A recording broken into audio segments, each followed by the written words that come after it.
থাকবেন।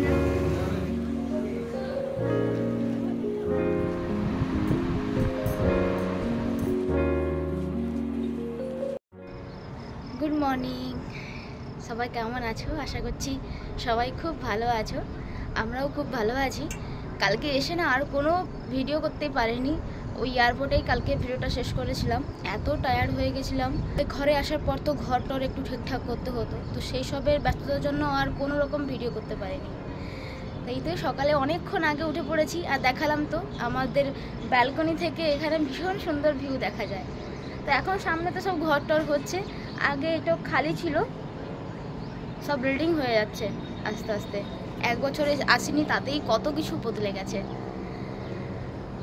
তবে জার্নিটা সব কিছু মিলে বেশ ভালোই ছিল। তো চলো এখন একটু চা খাবো, বৌদি ওখানে চা করছে, তো যাই। চলো তার আগে তোমাদেরকে দেখাই আমাদের এই ব্যালকনি থেকে বাইরের ভিউটা কতটা সুন্দর লাগে দেখতে। যেহেতু আমাদের ফ্ল্যাটটা 13th ফ্লোরে রয়েছে, তাই সেখান থেকে ভিউটা অবভিয়াসলি ভীষণ সুন্দর লাগে। বিশেষ করে সকাল কিংবা বিকেলবেলার চাটা এখানে বসে খেতে কিন্তু ভীষণই ভালো লাগে, আর সেটা তো আমি আগে খুবই এনজয় করতাম। আর এই 1 বছরে দেখছি কত কিছু চেঞ্জ হয়ে গেছে। আমাদের এই সামনে পেছনে সাইডে সব জায়গা থেকেই একদম কনস্ট্রাকশনের কাজ জোর কদমে শুরু হয়ে গেছে। আগে তো এই জায়গাগুলো একদম ওই ঘন জঙ্গল ছিল, এখন সব কিছু কেটে সাফ করে বড় বড় উঁচু উঁচু বিল্ডিং ইমারত তৈরি হচ্ছে। সত্যি এই 1 বছরে কত কিছু চেঞ্জ হয়ে গেছে। যাই হোক, চলো দেখি।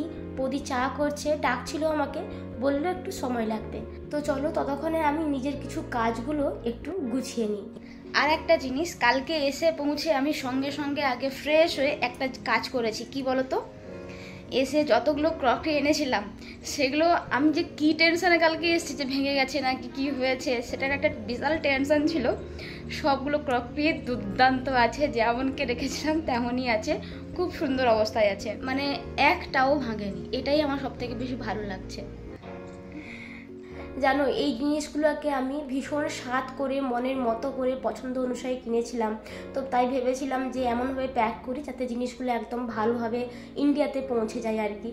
তো তার জন্য কালকে খুব টেনশানে ছিলাম যাতে কিচ্ছু না হয়। এসে পৌঁছে আগে আমি এর প্যাকিংগুলো খুলে দেখে নিয়েছিলাম যে ঠিকঠাক আছে কি নেই। তো একদম প্রত্যেকটা জিনিস ভীষণ ভালোভাবে রয়েছে, কারণ কোনোগুলো কাঁচের ছিল, কোনোগুলো ক্রকরি ছিল, যদি একটু ভেঙে যেত খুবই কষ্ট পেতাম। তো বিশেষ করে ওই যে কেটলিটা, যেটা আমার নিজের ভীষণ পছন্দের, আমি খুব স্বাদ করে কিনে নিয়েছিলাম। তো ওটা ভালো করে খুলে দেখি কোথাও কোনো স্ক্র্যাচ বা কোনো কিছু হয়নি। তোমরা তো দেখেইছো যে আমি এটাকে কতটা সুন্দরভাবে প্যাকিং করে নিয়ে এসেছি। এই যে ভাবি আমাকে ডাকছিল চায়ের জন্য, চা নিয়েছি। কাপ বড় হতে পারে, চা কিন্তু একটুই রয়েছে।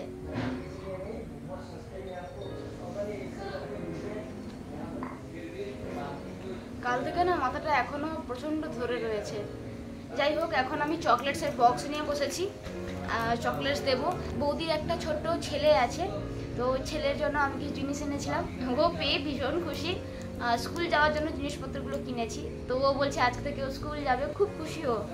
যাই হোক, ওকে কাল থেকে চকলেটসগুলো বের করানো হয়নি, এসে পৌঁছে আর ইচ্ছে করেনি কিছু, শুধু ওর যে জিনিসপত্রগুলো এনেছিলাম ওর জন্য সেগুলো ওকে দিয়ে দিয়েছি। তো এখন চকলেটস বের করে সবার জন্য দেবো আর কি। একে দেবো, আমার ফ্রেন্ড রয়েছে তার জন্য সব কিছু বের করে রাখতে হবে। যেহেতু আমরা গুরগাঁওতে মাত্র 3 দিনের জন্যই রয়েছি, তো আমাদের এখানে যে ফ্রেন্ডস বা ওর অফিস কলিগ রয়েছে তাদের সবাইকে চকলেটস বা ওদের জন্য যে গিফটসগুলো নিয়ে এসেছি সেটা আজকে আমরাই দেখা করে দিয়ে দেব।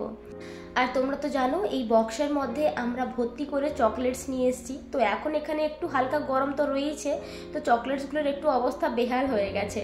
তাই বেশ কিছু চকলেটের প্যাকেট আমি সাইড করে রেখে দিলাম, যেগুলো ওর অফিস কলিগ বা ফ্রেন্ডসদেরকে দেওয়া হবে। আর বাকি সব কিছুই এখন ফ্রিজের মধ্যে ঢুকিয়ে দেবো, যেদিন বাড়ি যাব সেদিন আবার নিয়ে যাব সঙ্গে করে। আর এই যে চকলেটসগুলোকে মোটামুটিভাবে অ্যারেঞ্জ করতে পেরেছি এই ফ্রিজের মধ্যে, যারা এখানে থাকে তারাও তো এটাকে ব্যবহার করে, তো সেই হিসাবেই রেখেছি।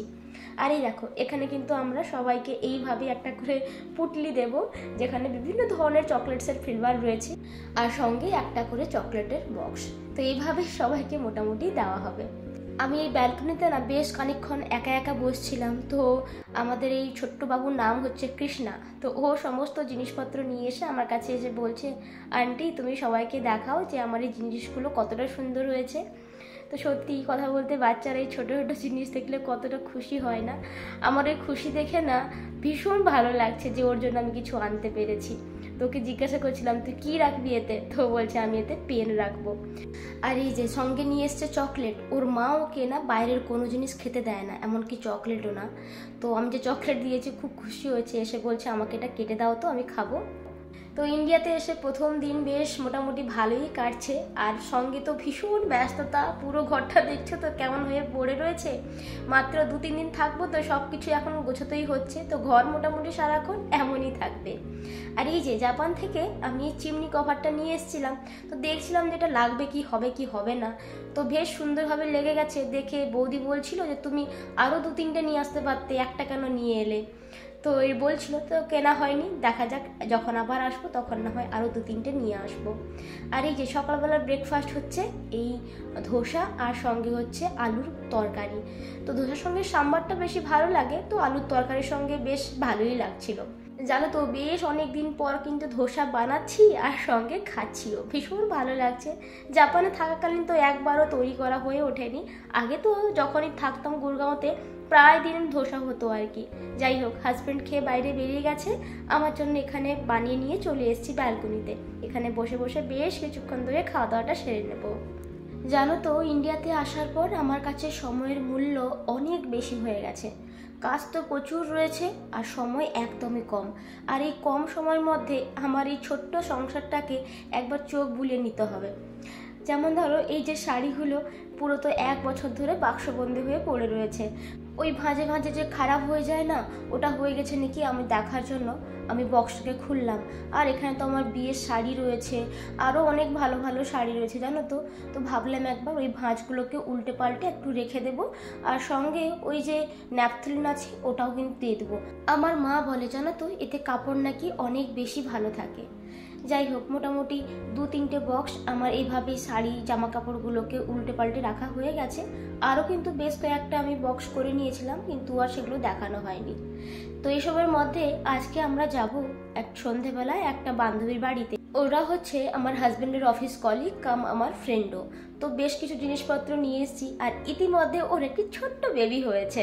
তো তার জন্য কিছু জামা কাপড় আর কিছু ক্লিপস আর কিছু হোম ডেকোরের জিনিসপত্রও নিয়েছি। আমি গত বছর যখন জাপানে আসবো তখনও প্রেগনেন্ট ছিল, আর এখনও চোখের সামনে থাকবে আমার। আমি তো ভীষণ এক্সাইটেড ওর সঙ্গে দেখা করার জন্য। ও কাল থেকে আমাকে ডাকছে জানো তো। তবে আজকে রাত্রে ডিনারে যাব ওর বাড়িতে, তো তার জন্যই আগে থেকে জিনিসপত্রগুলো বের করে নিলাম আর তোমাদেরকে দেখিয়েও নিয়েছি। আর এই তো এখন দুপুরও হয়ে গেছে, আর আমি স্নান টান করে একদম রেডি হয়ে গেছি। চলো দেখি আজকে দুপুরের মেনুতে কি কি আছে। खाना खाए क्या खाना खाए मम्मी ने क्या बनाया हाँ क्या बनाया था डालमा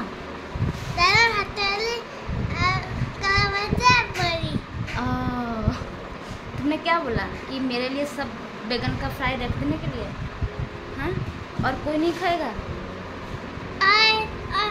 लंका टमाटो ও কি বলেছে বলো তো, বলেছে যে মা তুমি আমাকে একটা বেগুন ভাজা দাও, বাকি সবগুলো তুমি আন্টির জন্য রাখো। তার মা বলছে তোর আন্টি শুধু খাবে, আমরা কেউ খাবো না? বলছে না চলো সো যাও ঠিক আছে। একটা কথা একদম সত্যি জানো তো, যে বাচ্চাদের ভালোবাসা কিন্তু একদম নিখাত, ওতে কিন্তু কোনো খাদ নেই। কালকে থেকে আমরা যখনই এসছি ও কিন্তু সবসময় আমাদের পিছু পিছুই রয়েছে, খুবই ভালোবাসে জানো তো। কিন্তু ওর সঙ্গে আমাদের পরিচয় কিন্তু বেশি দিনের নয়। আমরা যখন জাপান চলে আসবো তার আগে 1 দিনের, আর এই যে কাল থেকেই, তাতেই দেখো ভালোবাসাটা কতটা গভীর। যাই হোক, ও আগে খাওয়া হয়ে গেছে, খেয়ে দিয়ে আমার কাছে এসছিল। তো ওকে বললাম যে এখন তুই শুয়ে যা, বিকেলে আমরা সবাই মিলে ঘুরতে বেরোবো। তো চলো এখন আমরা খেতে বসি।